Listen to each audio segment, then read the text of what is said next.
ফুলের ছোঁয়া যদি লাগে তোমার জানি কত লাগে, ফুলের ছোঁয়া যদি লাগে তোমার জানি কত লাগে। যদি আমি ছুঁয়ে দিই, যদি আমি ছুঁয়ে দিই তবে জানি কি হবে। ফুলের ছোঁয়া, ফুলের ছোঁয়া যদি লাগে তোমার জানি কত লাগে, ফুলের ছোঁয়া যদি লাগে। ওয়েলকাম টু টক ঝাল মিষ্টি উইথ ইপসিতা। আমি ইপসিতা, এখানে নো গালাগালি, নো খিস্তি, অনলি মস্তি। তো এই গানটা হচ্ছে নস্টালজিয়া বলতে পারেন, কারণ এইসব হচ্ছে আমাদের প্রেমের সময়কার গান। এই ক্যাসেটটা আমার বর আমাকে তখন আর কি সেই সময় শুনতে দিয়েছিল, মানে দিয়েছিল আর কি, গিফট করেছিল। তো যাই হোক, আজকে বসেছিও দেখুন পাশে রজনীগন্ধা দিয়ে। ক্যাসেটটার নাম ছিল, মনে হয় অ্যালবামটার নাম ছিল রাতের রজনীগন্ধা। তো এক গান, তার মধ্যে থেকেই এই গানটা বেছে নিলাম। কেন কেন কেন কার জন্য? অবশ্যই আশা করি আপনারা বুঝে গেছেন, যাকে নিয়ে অনেক দিন আমি ভিডিও করি না, অ্যাকচুয়ালি ভিডিওটা দেখাও হয়নি। তো একবারে বসে বেশ কয়েকটা ভিডিও দেখে নিলাম। তো তারই মধ্যে একটা ভিডিওর মধ্যে এমন কিছু কথা বলেছে, সেটা এই ফুল সংক্রান্ত। হ্যাঁ, তো সেটা কি, সেই রাত্রিবেলা একা রয়েছি, ফুলগুলো ঝরে টপ টপ করে পড়ছে, আর তাতেই আমি চমকে চমকে উঠছি, শিহরণ হচ্ছে আমার মধ্যে যে ফুল এত ঝরে নাকি আওয়াজ, ফুল ঝরে পড়ার নাকি আবার আওয়াজও হয়। তো যাই হোক, সেই জন্যই আজকে এই গানটা বেছে নিলাম ইন্ট্রোডাকশনে গাওয়ার জন্য। তো এই ফুলের শব্দ ও এমন ভাবে বললো, তাতে আমার একটা কথা মনে পড়ে গেল। আমরা এর আগে শুনেছি না যে ফুলের ঘায়ে মূর্ছা যায়, মানে এত নাজুক, এত নাজুক, মানে মোমের পুতুল, ননির পুতুলের থেকেও বেশি আর কি এমন কেউ থাকে, ছুঁই মুইসি, যাদের কিনা ফুলের ঘায়ে তারা মূর্ছা যায়, মানে ফুল ছুঁড়ে মারলেও তাদের করে পড়ে যাবে। হ্যাঁ, এতটাই ডেলিকেট, নাজুক। তো তেমনি আমাদের টিন, সেই টিন মানে ফুলের আওয়াজে তার নাকি এত ভয় পেয়ে গেছে। হ্যাঁ, ভিডিওর মধ্যে অনেক কিছুই, মানে অনেকগুলো ভিডিওর মধ্যে থেকে অনেক কথা বলা আছে। তো প্রথম যে কথাটা বলবো সেটা হচ্ছে, যেদিনকার ভিডিওতে ও টাইটেলে দিয়েছিল যে এইবার গুছিয়ে সংসার করতে হবে আর বৌদিদের জামা কাপড় কিনে দিলাম। তো সেই ভিডিওটার মধ্যে যখন শুরু করলো, তখনই একটা এমন জিনিস চোখে পড়লো, যেটা কিনা মানে এখন সেটা নিয়ে এত বড় ইস্যু, এত বড় কথা কেউ বলছে না। যবে তো এখন সন্দীপের ইস্যুটা এত বড় হয়ে গেছে, সেখানে টিনের এত বড় ব্যাপারটাকে কিন্তু মানে সেই রকম বড় সড়ো করে বলা হলো না বা তোলা হলো না, যেমনটা হওয়া দরকার ছিল।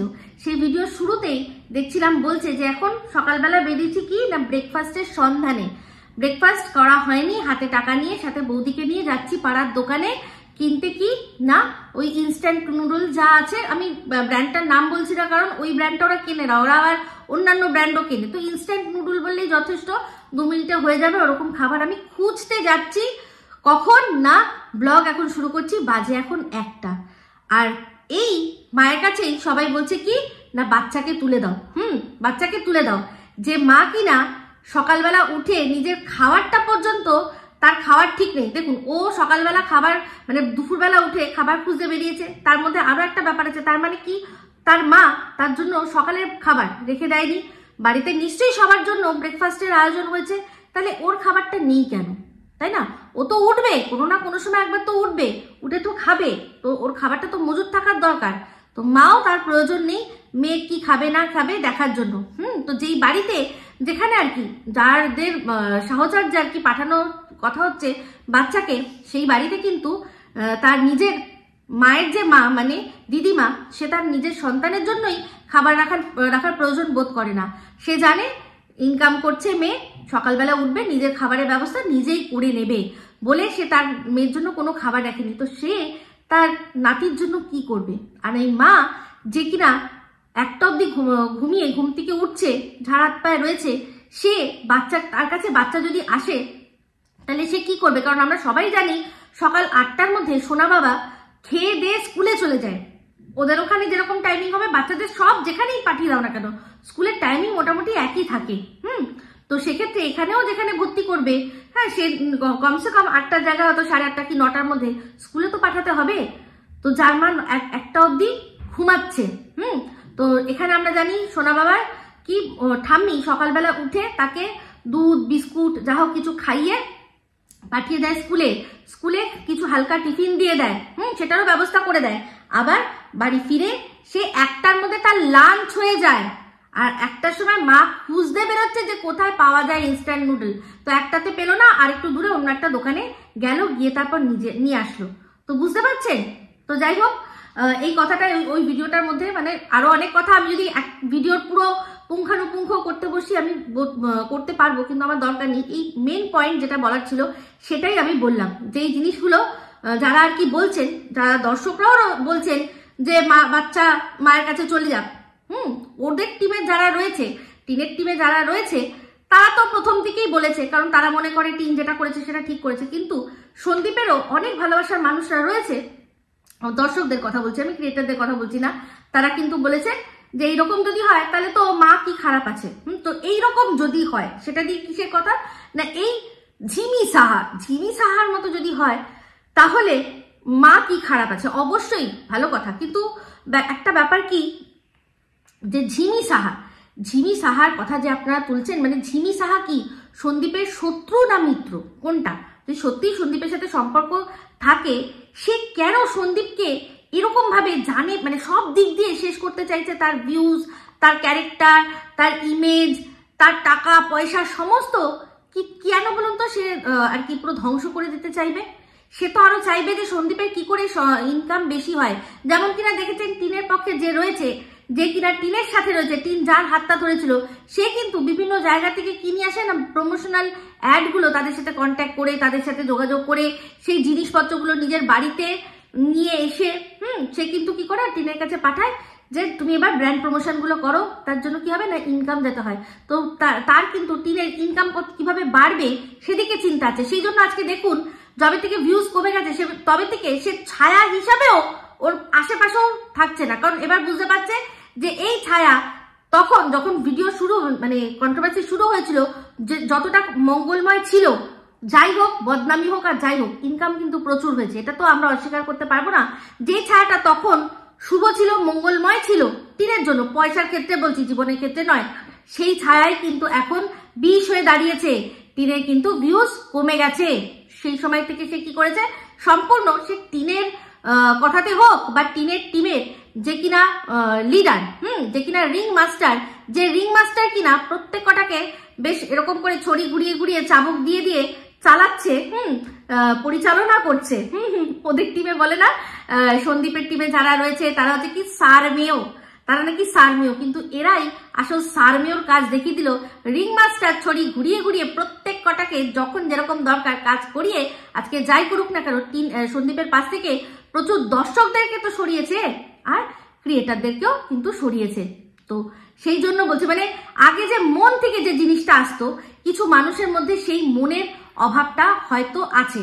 হয়তো তারা সন্দীপের কে নিয়ে ভালো কথাই বলবে, হয়তো তারা সন্দীপের পাশেই থাকবে, কিন্তু সেই যে ব্যাপারটা উদ্দীপনাটা সেটা নেই, যেটা প্রথম থেকে স্বতঃস্ফূর্ত ভাবে ছিল সেটা কিন্তু নেই সামহাও, তাই না? আমি যেটা খালি চোখে দেখতে পাচ্ছি সেটাই বলছি। তো সেখানেই বলছি যে এই ঝিমি সাহা সে কি সন্দীপের শত্রু না মিত্র, যে সন্দীপকে এরকম ভাবে এমন একটা ভাব তৈরি করে দিচ্ছে প্রত্যেকটা মানুষের কাছে যে সন্দীপ ওই ঝিমি সাহার কথায় ওঠে আর বসে। তার মধ্যে অনেকে কি বলছে যে মনে হয় টুকটাক এই কালা জাদু হেনা তানা সমস্ত কিছু বলে দিয়েছে। তা একটা কথা চিন্তা করুন তো, যদি আপনি দেখেন যে আপনার কোনো মানুষের ওপর এই ধরনের কিছু হয়েছে, আপনি কি সেই মানুষটা, মানে ধরুন এই যে একটা আমরা সিনেমা দেখেছিলাম শয়তান, যাকে আর কি ওই শয়তান পজেস করে নিয়েছে, সে কিন্তু আপনাকে ক্ষতি করছে, নিজেকে ক্ষতি মারছে, ঠাস ঠাস করে চড় মারছে, কিন্তু তাও তার আপন মানুষটা বুঝছে যে সে নিজে করছে না, তার ভেতরের মধ্যে কিছু একটা ঢুকেছে, কোনো একটা শক্তি, কোনো একটা অশুভ শক্তি, যেটা কিনা ওকে দিয়ে এগুলো করাচ্ছে। সেক্ষেত্রে যার ওপরে জিনিসটা হয়েছে তার প্রতি কিন্তু আরো বেশি মানে সহনশীলতা, আরো বেশি যেটাকে বলে কি বলবো, আরো বেশি ক্ষমাশীল, দয়াশীল চোখে দেখতে হয়। আপনি আপনার যে মানুষটা, আপনার প্রিয় মানুষ, আপনার একদম কাছের মানুষ, সে দেখছেন আপনাকে মারতে কাটতে আসছে, আপনাকে বুঝতে হবে যে এই মানুষটা যে যখন নিজের মধ্যে ছিল, সে নিজের মতো করে চলছিল, তখন কিন্তু করতে আসেনি, ওকে এই শক্তিটা করাচ্ছে। আমি এটা আমার কথা বলছি না, অনেকে আছেন এইরকম কমেন্ট লিখছেন, সেই কমেন্টের স্ক্রিনশট আমার কাছে এসছে, তাই জন্য এই জিনিসটা আমি এক্সপ্লেন করতে বসলাম যে যদি সত্যিই এটা হয় তাহলে তো আমাদের আরো বেশি করে সন্দীপের হাতটা শক্ত করে চেপে ধরা উচিত যে আমরা আছি, তুমি লড়ে যাও।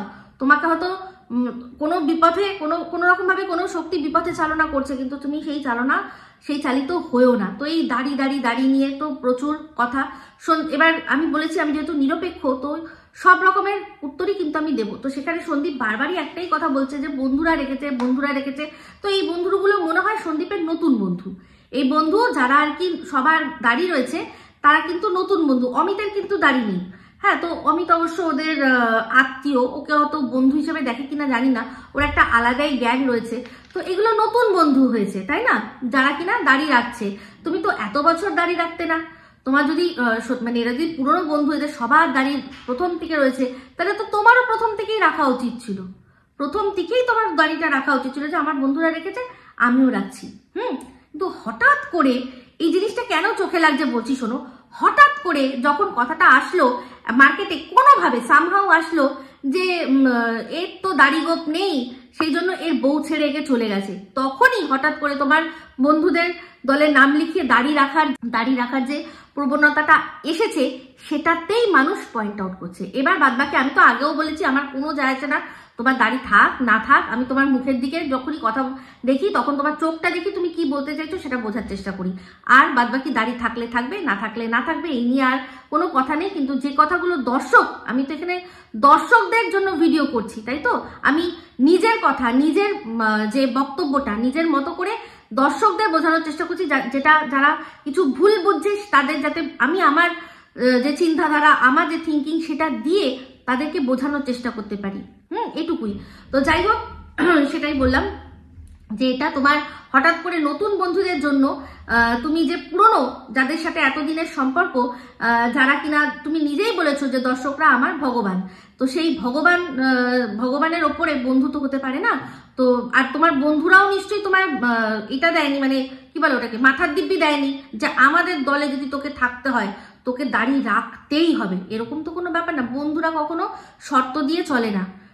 তো বন্ধুদের খুশি করার জন্য অনেক দিন রাখলে, এবার দর্শকরা যখন বলছে তাহলে দর্শকদের খুশি করার জন্য এই কাজটা তো তুমি করতেই পারো। তুমি বলেওছো যখন ম্যাডামের সাথে লাইভ টুগেদার হয়েছিল সেখানে তুমি বলেছিল ওটা কোনো ব্যাপার না, আমি যখন তখন কেটে দিতে পারি। তো বলি কি যে এই যে শীতের সময় তোমার গালটা যেটা আছে, তোমার এই যে ন্যাচারাল যে গালে অসুবিধা হবে না, কিন্তু গরমকালে বরং লোকে আরো দাড়ি রাখে, কারণ হচ্ছে গিয়ে ইউভি প্রোটেকশন দেয়। তো এখন একবার কেটে ফেলো, এখন তো সূর্যের অতটা তাপ নেই। যখন আবার গরমকাল আসবে তখন আবার একবার উগিয়ে নেবে, তাহলে কি হবে, তোমার মুখের মধ্যে এই যে আলট্রাভায়োলেট রে, মানে সূর্যের যে ক্ষতিকারক রশ্মিগুলো, সেগুলো তোমার গালে আসতে পারবে না, দাড়ি আটকে দেবে, দাড়িটা প্রোটেক্ট করবে তোমার গালকে, মুখটা পোড়ার থেকে। বুঝতে পারছো? আশা করি বোঝাতে পারলাম। তো যাই হোক, এবার চলে আসি আবার টিনের ভিডিওর মধ্যে। ওই ভিডিওর মধ্যেই যখন টিন ফিরছিল, যখন কিনে ফিরছিল নুডলসটা, তখন কিন্তু দেখালো যে এই যে স্কুলের বাচ্চাদের ছুটি হয়ে গেছে। তাহলে দেখুন, যে কথাটা আমি বলছি সেই কথাটা কিন্তু ভুল বলছি না, যে ততক্ষণে মানে ওর বাড়িতে বাচ্চা এসে বাচ্চার খাওয়া হয়ে যায়, সেই সময়ও মায়ের কি হচ্ছে না, মায়ের তখনও অবধি ব্রেকফাস্ট হয়নি। কি অবস্থা! তো যাই হোক, তারপর চলে আসি আরেকটা ভিডিও যেখানে দেখলাম যে টিন বলছে যে নিজের জন্য আংটি বানাতে দিলাম। তো এই বিষয়টা নিয়ে বলি যে আজকের ডেটে দাঁড়িয়ে কেউ কি আংটি বানাতে দেয়? ওদের ওখানে বসিরহাটে, হাসনাবাদে বেশ বড় বড় কিন্তু রয়েছে, কি যেন বলে, জুয়েলারি শপ রয়েছে। আমার মনে হয় বসিরহাটে তো সেনকো ফেঙ্কুটকো সবই থাকার কথা। তো সেখানে এক সে এক ডিজাইন, এক সে এক, মানে কোনো ইয়ত্তা নেই, এত রকমের ডিজাইন। সেই ডিজাইন গিয়ে মানুষ সঙ্গে সঙ্গে কিনে আনতে পারে, মানুষ কিনে আনতে পারে। সেই রকম ছেড়ে শুধুমাত্র কেন এই জেঠুর দোকানেই ও গিয়ে আংটি বানাতে দেয়। আর একটা জিনিস লক্ষ্য করেছেন, যখনই ও যায় তখনই কিন্তু সোনার দামটা চড়া থাকে। ও কিন্তু প্রত্যেকবার একটা কথা বলে যে এখন সোনার দাম অনেক বেশি। যখন ও লাস্টও গেছিল তখন কত ছিল? 90,000 টাকা। এখন কিন্তু আবার একটু কমেছে, মনে হয় 75 হয়েছে। তো এই জিনিসটা আপনাদের মাথায় টিক টিক টিক টিক করে আসে কি, যে যখনই সোনার দাম চড়া হয় তখনই ওর জেঠুর দোকানে যেতে হয়, আর সেখানে গিয়ে কিছু একটা না কিছু ও বানায়। তো এই যে জিনিসটা, এটা আমি তো বলেছি যে দুয়ে দুয়ে আমার 4 করে নিতে সুবিধা হয়। যে সন্দীপ যে কথাটা বলেছিল, তাহলে কি সন্দীপ সত্যিই বলেছিল? আমি কিন্তু বরাবর এরকম ভাবে অনুমান করেই বলেছি, কারণ এটা করতে টিন বাধ্য করেছে। ও যদি ভিডিওর মধ্যে এই কথাটা নাই বলতো, তাহলে এই কথাটা আসতোই না। হয়তো যখন সোনার আংটিটাও বানালো, তখন হয়তো পড়লো হাতে যে এই যে আংটিটা না আমি জেঠুর দোকান থেকে কিনলাম বা বানালাম, যদিও বলতো, তাহলে কিন্তু এত কথা আসতো না, তাই না? কিন্তু এই যে ও পুরো ধাপ ধাপ করে আমাদের বুঝিয়ে দিচ্ছে, মানে ধাপে ধাপে আমাদের বুঝিয়ে দিচ্ছে যে আমরা যেটা অনুমান করেছি আর সন্দীপ যেটা বলেছে সেটাই সত্যি। দাম বাড়লেই ও হঠাৎ করে জেঠুর দোকানে চলে যায়, আর তারপর যায় যখন অবশ্যই জেঠুর দোকানে আবার সেখান থেকে আবার নতুন সোনাও করে নিয়ে আসে, মানে করতে দেয়। তাহলে দেখুন, কথাগুলো কিন্তু ভুল কিছু নয়। টিনের একটা ভিডিওর মধ্যে দেখছিলাম, টিন বলছিল মশা কামড়েছে, মশা কামড়ে এখানটা বলে লাল করে দিয়েছে, বলছে মশাও আমাকে এখন যা কামড়াচ্ছে না, মশাও কামড়াচ্ছে, মশাও দাগ করে দিচ্ছে, মানে বলছে এখন মশাও কামড়াচ্ছে, মশাও দাগ করে দিয়েছে। কি দিনকাল এলো ভাই, সত্যি। মানে এটা তো অন্য কারুর করার কথা ছিল না, অন্য কেউ কামড়ানোর কথা ছিল, অন্য কারুর দাগ করে দেওয়ার কথা ছিল, কিন্তু এখন মশা কামড়াচ্ছে। তো এই ভিডিওটা কোন ভিডিওর মধ্যে বলছিল আমি জানি না, কিন্তু আমার মানে এই মুহূর্তে মনে পড়ছে না, কিন্তু এরকম একটা কথা বলেছে, সেটা আমার কানে লেগেছে যে মশারাও কামড়াচ্ছে। তার মানে মশার সাথে আর কে ছিল? মাছি কামড়ায় না? মাছি তো মনে হয় কামড়ায় না, তাহলে কে কামড়ায়? যে কামড়ায় আমার মনে হয় মানে দাঁতের দুটোর মাঝখানে, মানে মাঝখানে একটা দাঁত নেই কি, মানে ফোকলা ফোকলা কামড়, কি জানি না। তো যাই হোক, দাঁত বলতে মনে পড়ে গেল যে এই যে টিন বলছিল সারা রাত এত আওয়াজ পাচ্ছি, বলছি ওটা রজনীগন্ধা ফুল ছিল না দাঁত ছিল যে টুপ টুপ টুপ টুপ করে পড়ছে আর আওয়াজ হচ্ছে? কি মনে হয় তোমার? মানে নাকি পেরেক? রজনীগন্ধার ফুলগুলো মানে এক একটা পেরেকের মতো। রজনীগন্ধা যেখান থেকেই যেখানে পড়ুক না কেন, অতটা আওয়াজ হওয়ার কথা না যেখানে মানুষের ঘুমের ডিস্টার্ব হয়। তো যাই হোক, এরপর দেখলাম যে ও ফ্ল্যাটে ছিল, ওর মা ছিল আর ওর বৌদিও এসেছিল, মানে ওই বাচ্চা বৌদি। তো সেখানে গেল, বললো যে এবার আমার এই বাড়ি থেকে ওই বাড়ি যাবে, মানে বাপের বাড়িতে যাবে। তো সেক্ষেত্রে যাওয়ার সময় বললো কি যে একটু আইবুড়ো করতে হবে। তো আইবুড়ো করতে দেখলাম আবার সেই সিঁড়ির তলায় বিড়ির দোকান যে একটা পার্লার ছিল না, সেই আন্টির কাছেই আবার গেছে। মনে আছে কিছুদিন আগে টিন কি বলেছিল, একটা পার্লারে গেছিল না বসিরহাটে, সেখানে গিয়ে বলেছিল কি যে এই যে যেখানে আমি আসলাম সেখানে খুব সুন্দর আইব্রো করে দিয়েছে, আমি আর এইখানে ছাড়া আর অন্য কোথাও কোনোদিনও আইব্রো করব না। তাহলে কেন আবার এখানে গেল? বুঝতে পারছেন না? কারণ সাথে দুটোকে নিয়ে গেছে না, ডায়া আর বায়া। কারণ তারা ভালো করেই জানে টিন, যে টিন যদি ওই পার্লারে যায়, সেই পার্লারটা মনে হচ্ছে একটু হায়ার রেঞ্জের, একটু এই সিঁড়ির তলায় বিড়ির দোকানের থেকে একটু দাম বেশি। তো এরাও আবার যদি বায়না করে যে আমরাও করবো, যেমনটা কিনা মনে হয় করেছে, বৌদিটা তো করেইছে, তাকে করিয়েছে, তো করে, তাহলে একটু বেশি পয়সা যাবে। তাই জন্য টিন কি করলো যে চলো ভাই এবারেরটায় আমিও যাচ্ছি, আমিও এটাই করছি, তোদেরকেও এখানেই নিয়ে যাচ্ছি, যা আইব্রো করার করে নেই। ওখানে একার আমার যা দাম দিতে হতো, এখানে আমাদের দুজনের বা তিনজনের, আর একটু বেশি দিলে তিনজনের আমাদের আইব্রো হয়ে যাবে। তো যাই হোক, এটাই বোঝা গেল যে টিন ঠিক এই যে বললো যে কোনোদিনও যাবো না, মানে নিজের কথায় কিন্তু ও স্টিক থাকতে পারে না, সেই ঠিক ওর কথা চেঞ্জ হয়। যাই হোক, বুঝলাম যে কেন এত তাড়াতাড়ি, মানে এত এমার্জেন্সি আইবুড়ো কেন করতে হবে, কারণ পরের দিন বললো একটা জায়গায় যাওয়া আছে। তো সেই জায়গাটা কোথায় না, কৃষ্ণনগর। তো কৃষ্ণনগরে কিছু কাজ মিটাতে হবে। তো একটা জিনিস দেখলাম যে গাড়ি ভাড়া করে যাচ্ছে, ওরা কোনো ট্রেনে করে যায়নি, গাড়ি ভাড়া করে যাবে। ট্রেনে করে যাবে টিন? একদমই না।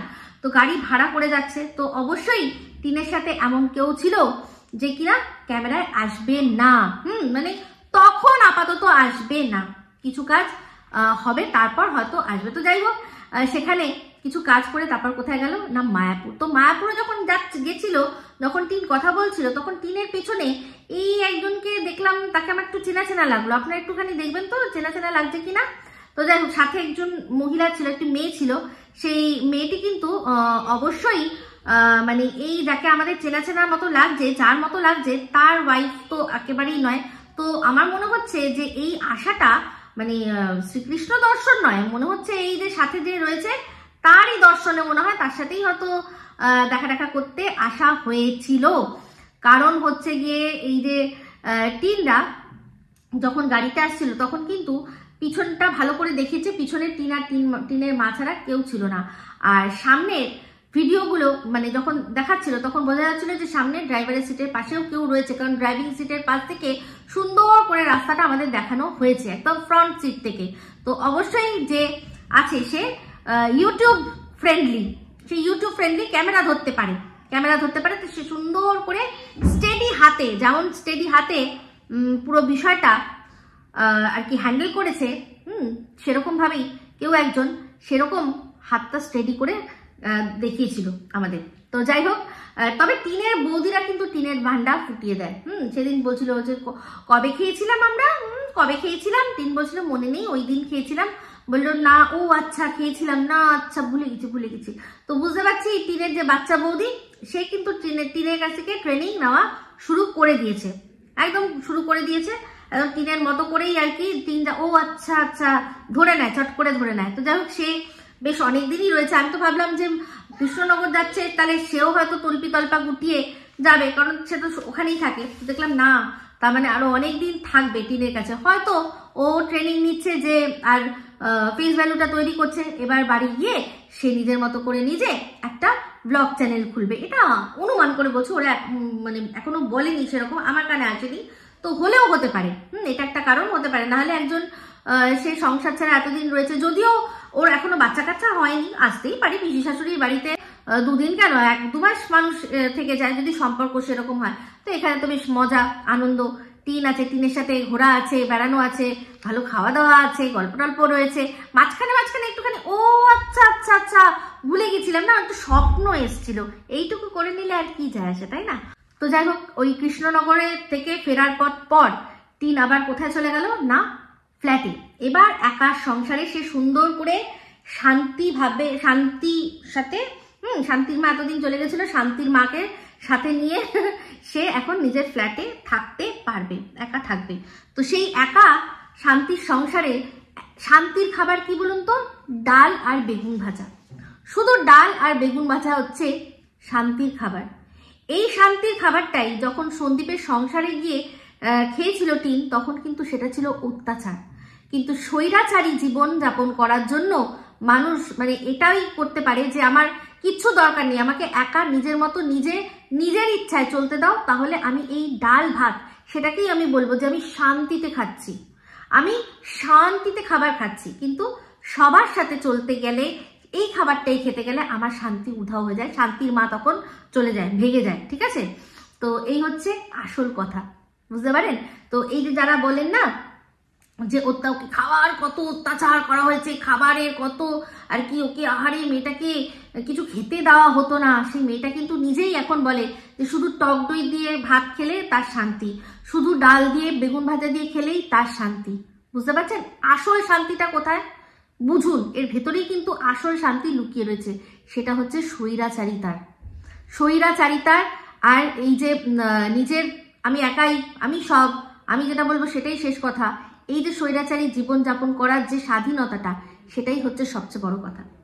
তো যাই হোক, যখন বলছিল যে একা থাকবো এবার থেকে, তখন আবার বড় বড় ডায়লগও দিল, যে কতদিন আর বাপের বাড়িতে থাকবো, কতদিন আর বাবা মায়ের ভরসায় থাকবো, এবার তো আমাকে একাই থাকতে হবে, অবশ্যই একা থাকতে হবে। আর সেটাই কিন্তু আসল গোল, সেটাই ছিল আসল মোটো। তো সেই নিজের লক্ষ্য, নিজের গোলে পৌঁছাতে গিয়ে যে কতজনের জীবনে কত বিষ টিন ঢালছে, আদৌ টিন কি বুঝতে পারে? এখন বুঝতে পারবে না, ঠিক সময় হলে বুঝতে পারবে। কারণ সবকিছুই মানুষের কাছে ফিরে আসে। যেমন এই সন্দীপের এখন হয়তো মনে হচ্ছে যে কেন আমি বলতে গেলাম, কেন করতে গেলাম, এগুলো কেন করতে গেলাম, হ্যাঁ এখন আমার জীবন শেষ হয়ে যাচ্ছে, আমার ছেলের জীবন শেষ হয়ে যাচ্ছে, এখন তার মনে হয়েছে। তখন কিন্তু মনে হয়নি। আর টিনেরও কিন্তু আসবে, এক মাঘে শীত যায় না, কথায় আছে না, এক মাঘে শীত যায় না, তেমনি টিনেরও কিন্তু মাথায় আসবে কেন আমি এটা করতে গেলাম, কেন এত জলঘোলা করতে গেলাম। আমি মানে সোজা সাপটা ভাবে 70 পথ ধরে আমি কিন্তু জিনিসটা মিটিয়ে শান্তি ঠিক আমি পেয়ে যেতাম, কিন্তু আমাকে অনেক কিছু করতে হলো। ওর জীবনেও কিন্তু এটা আসবে। ভাববেন না যে সন্দীপ এখন যেটা বলছে টিন বলবে না। টিন এমনিতেও একটা সময় বলেছে, মনে মনে করেইছে, যে সময় কিন্তু ওকে নিয়ে প্রচন্ড বেশি কিছু হয়েছিল, তার পেছনে দায়টা ওরই তো ছিল। ওই তো মানে আগ বাড়িয়ে লিখে দেওয়া যে আমি এর সাথে সম্পর্ক, তারপর হচ্ছে গিয়ে বাপের বাড়ি ছেড়ে অন্যান্য জায়গায় গিয়ে আর কি কাটানো, রাত কাটানো, দিন কাটানো, তারপর সবে সদ্য শ্বশুর বাড়ি ছেড়ে এসেই শুধু বান্ধবীর বাড়িতে রাত কাটানো, এখানে যাওয়া ওখানে যাওয়া, এগুলো যে করেছে, ওর নিশ্চয়ই পরবর্তীকালে রিয়েলাইজ হয়েছে যে এগুলো সঙ্গে সঙ্গে না করে আগে মানে একটা রাস্তা, মানে এই সম্পর্কটা পুরোপুরি ছিন্ন করে পুরো সেটাকে ঠিকঠাক করে একটা রাস্তায় নিয়ে এসে, একটা ট্র্যাকে নিয়ে এসে তারপর আমার নতুন করে শুরু করা উচিত ছিল। সেটা ওর মধ্যেও হয়েছে, কিছু কিছু ভুল ও করেছে, কিছু কিছু মানুষের কাছে কিছু কিছু তথ্য তুলে দিয়ে, হ্যাঁ, সেটা ডাইরেক্টলি নিজে না হলেও অন্যের থ্রু দিয়ে, নাহলে ওরই যে এই যে দাদা, সেবক দাদা, হ্যাঁ, সে কি করে বলতে পারে যে টিনের চরিত্র খুব খারাপ, টিনের সম্পর্কে, টিনের ফ্যামিলি সম্পর্কে প্রত্যেকটা এমন খবর, যে খবরগুলো কিন্তু টিন কখনো ভিডিওর মধ্যে দেখায়নি। কত টাকা সে তার বাপের বাড়িতে দেয়, না হলে তার চলবে না, হ্যাঁ, এই যে ব্যাপারগুলো, তারপর ওর দাদা বাবার কিরকম ওর সাথে সম্পর্ক, ওর বাড়িতে সবাই ওকে শুধু পয়সার জন্যই ভালোবাসে, এই কথাগুলো যেগুলো আমরা ভিডিওর মধ্যে দেখে বুঝতে পারছিলাম, উনি বললে তবেই আমরা বুঝবো, তো এরকম বসে নেই আমরা, কিন্তু সেগুলো তো অন্যের কাছে তুলে দিয়েছে, তো অবশ্যই টিনের কাছে নিশ্চয়ই সেগুলো পরবর্তীকালে মনে হচ্ছে। তার উপর ওয়াইটির দালালের কাছেও বেশ কিছু অথেন্টিক খবর যেগুলো তুলে দিয়েছে, দিয়ে ওর পরবর্তীকালে কিন্তু রিগ্রেট হয়েছে। তো যাই হোক, আমি কিন্তু একটা কথা বলেছিলাম, এই যে বকদাদার যে সব কল রেকর্ডিং গুলো হচ্ছে, ও কিন্তু ঠিক টিনকে বুঝিয়ে বলবে যে ওগুলো আমাকে বলতে হয়েছিল, ওগুলো আমায় বলতে হয়েছিল, ওগুলো আমার করতে হয়েছিল, কারণ তোমার জন্য বৃহৎ স্বার্থে যদি আমি লড়ি তাহলে আমাকে অনেক কিছুই করতে হবে, যেগুলো কিন্তু তোমার সাময়িকভাবে খারাপ লাগলেও কিন্তু পরবর্তীকালে তুমি গিয়ে দেখবে যে লং টার্মে তোমার লাভের জন্যই আমি এই জিনিসগুলো করেছি, ঠিক আছে? তো এরকম এই জিনিসগুলো উকিলরা যারা আছেন তারাও কিন্তু অনেক সময় কি করেন, কেস লড়ার জন্য, কেস জেতার জন্য অনেক সময় অনেক কিছু কিন্তু বলেন, করেন, ক্লায়েন্টকে দিয়ে বলানো। যেমন আমি সবকিছুই সিনেমাকে দিয়ে কেন বলি বলুন তো, কারণ হচ্ছে গিয়ে আমার কাছে রিয়েল লাইফ কোনো রকমের কোনো ইয়ে নেই, কি যেন বলে, উপমা নেই। মানে আমি বলতে পারবো না যে আমার ফ্যামিলিতে এরকম হয়েছে, যখন যেটা ফ্যামিলিতে থাকে বা বন্ধু বান্ধবদের মধ্যে থাকে, সেক্ষেত্রে আমি তার তুলনা দিই। যেমন এই যে সিনেমাটাই দেখেছিলাম, ওই আকেলে হাম আকেলে তুমি, সেখানে কেস লড়ার জন্য, কেস জেতার জন্য আমির খানের যে উকিল ছিল সে কিন্তু বলেছিল যে আমায় কিন্তু আপনার ওয়াইফের যে ক্যারেক্টারে কিন্তু একটু কাদা ছেটাতে হবে, সে ফিল্ম অ্যাক্টার, তাকে নিয়ে একটুখানি আমাকে কেচ্ছা করতে হবে, তার ক্যারেক্টারটা নিয়ে আমাকে একটু বলতে হবে, তাহলে আমি আপনার এই কেসটা সহজভাবে হবে। তো সেক্ষেত্রে আমির খান বলেছিল কোনো প্রয়োজন নেই, দরকার নেই, যেটা সত্যি সেটাই করো। কিন্তু তার বউ কিন্তু আমির খানের বিরুদ্ধে ভুলভাল অ্যালিগেশন লাগিয়েছিল। তো এগুলো এক একটা কিন্তু হয় এরকম ঘটনা। এটা যেটা দেখানো হয়েছে এটা বাস্তব, সিনেমা তো বাস্তবেরই রূপ, বাস্তব কিন্তু। যাই হোক, যেটা বলছিলাম যে এরকম অনেক কিছু হয়, তো সেই বক বুঝিয়েছে যে আমাকে এগুলো করতে হয়েছে, এগুলো বলতে হয়েছে। তো যাই হোক, এখন তার যে ফলাফল সেটা আমরা দেখতে পাচ্ছি, সেটা আমরা দেখতে পাচ্ছি যে টিমের সবাই বলছে ট্রফি আমরাই কাঁধে তুলবো। ট্রফি বলতে কি, সোনা বাবাকে ট্রফি, হ্যাঁ, ওরা সোনা বাবাকে ট্রফি হিসাবেই নেয়। তো আমার কাছে তো এটা জেদাজেদির কোনো জায়গা নেই, আমার কাছে না এটা জেদাজেদির জায়গা, না এটা আমার কাছে কোনো কন্টেন্টের কারোর কাছে জিততে হবে এরকম কোনো জায়গা, একেবারেই নয়। ভিডিওর মধ্যে যেটা দেখছি সেটাই বলছি। হ্যাঁ, আমার কাছে একটাই বিষয়, সেটা হচ্ছে সোনা বাবা। আমি মনে করি সোনা বাবা ওর ঠাম্মি দাদুর কাছেই ভালো থাকবে, তো তার কাছেই থাকুক, সেই জন্যই তার বাবাকে সাপোর্ট করা, ঠিক আছে? তো যাই হোক, এবার এই বিষয় নিয়ে আরো বেশ কিছু কথা আমি বলবো, অবশ্যই আরেকটা ভিডিও আসবে সেই ভিডিওটায়। তো সেক্ষেত্রে এখন তারপরে ভিডিওয়ে কি দেখলাম, বক দাদা সামনে আ গয়া, ইয়েস, রিং মাস্টার, যে কিনা সব কটাকে দিয়ে সার্কাস করা ছিল, সেই রিং মাস্টার, হ্যাঁ, সে সামনে এসে গেছে। তো যাই হোক, এরা প্রত্যেকে কিন্তু নিজেদেরকে সারমেয় বলে প্রমাণ করে দিল। কারণ আমাদের এখন দেশে বা অন্যান্য কোনো দেশে হয় কিনা জানি না, কিন্তু এই বন্য যেসব পশু আছে তাদের দিয়ে কিন্তু সার্কাস করানো হয় না। তো এখন সার্কাস কাদের দিয়ে করা হয়, তার মধ্যে কোন পশু ব্যবহার করা হয়, কুকুর, বেড়াল, এই ধরনের। কিন্তু বন্য পশু তাদের মানে সিংহ, বাঘ, তাদের দিয়ে করানো হয় না। এটা বলতে পারবে না রিং মাস্টার তা তো কি হয়েছে, আমরা সিংহ বা বাঘ, এমনিতেও আমরা জানি সার্কাসের বা চিড়িয়াখানার বাঘ সিংহর কোনো দাম নেই, বাঘ সিংহর দাম শুধুমাত্র বনে, তারা বনেই তাদের আসল রূপ আসে, তাই জন্য, বুঝতে পেরেছেন? তো এই যে প্রতিটা সারমেয় কথাটা বলে না, তো এই প্রতিটা সারমেয় যে ওরা রিং মাস্টার ওদেরকে দিয়ে কাজ করিয়েছে, সেটা নিজেরাই কিন্তু বারবার করে বলছে যে অপেক্ষা, সময় অপেক্ষা, ছেলেকে নিয়ে যখন মানে ট্রফি তুলবো তখন তোরা বুঝবি। তো বুঝতে পেরে গেছেন। তো আমি তো পরিষ্কার বলেইছিলাম যে এটা একটা চক্রান্ত, তো এটাই সামনে আসছে। তো যাই হোক, দেখলাম বকদাদা সামনে এসছে, ওরে বাবারে মুখ সেই যে চুনকালি দিয়ে ঢেকেছিল এখন আবার সামনে এসছে বাড়ি, তার ঘর বাড়ি দেখলাম আমি, আমার খুব ভালো লেগেছে ওনার বাড়ির লোকেশনটা, ছাদ থেকে নদী দেখা যায়, হ্যাঁ, তারপর এইটাই আমার ভালো লেগেছে। বাদ বাকি ঘর বাড়ি নর্মাল, মানুষ যেরকম নর্মাল হয় সেরকমই নর্মাল। আবার একটা জিনিস খুব ভালো লাগলো, মনে হলো যে ওনার বাড়িতে যে খাওয়া দাওয়া করিয়েছে খুব মন থেকে করেছে, আতিথেয়তা খুব ভালো। বাদ বাকি টিনের টাকা দিয়ে টিনকে ট্রিট দেওয়া হয়েছে। লিগাল টিমের ভাই মাংনায় তো কিছু করে না। তো যাই হোক, ভিউজ এমন অবস্থায় পৌঁছে গেছে যে বক দাদাকে সামনে আসতে হলো, বক দাদা সামনে আসলো। তো যাই হোক, একটা জিনিস দেখলাম যে এই বক দাদার বাড়িতে গেল কোনটা, সেই সেই সেই বন্ধুর দেওয়া কুর্তি, অসাম যে রিভিউ দিয়েছিল সেই কুর্তিটা, তার সাথে সেই কানের দুলটা যেটা ভ্যালেন্টাইন্স ডেতে এই বন্ধুই দিয়েছিল, যার কিনা এখন ছায়াও দেখা যাচ্ছে না। তো সেটা পরেই কিন্তু গেল, গিয়ে নিমন্ত্রণ রক্ষা করে আসলো। তো যাই হোক, টিন একটা ভিডিওর মধ্যে বলছিল যে মানুষ তো পরিস্থিতির অনুযায়ী মানুষকে চেঞ্জ হতে হয়, কতদিন মা বাপের বাড়িতে থাকবো, এখন তো আমাকে এরকম ভাবেই থাকতে হবে, মানুষ তো অভ্যেসের দাস। সত্যি না, অভ্যেসের দাস। এই কথাটা মানুষ সংসারের থেকে বলতে পারে না যে আমি তো অভ্যেসের মানুষ, তো অভ্যেসের দাস। আজকে আমার এই যে খাবারটা পটল শাইটি মাছ নিয়ে যে সবাই লাফালাফি করে, হ্যাঁ, এটা আমার অভ্যেস হয়ে যাবে খেতে খেতে, উচ্ছে দিয়ে মাছের ঝোল খেতে অভ্যেস হয়ে যাবে। পরিস্থিতি, আমি আমার সংসারের জন্য আমার পরিস্থিতি, আমার যে নিজের ইচ্ছা, সেগুলোকে সমস্ত কিছুকে আমি কমিয়ে নিয়ে সংসারটা করি নিজের ছেলের জন্য।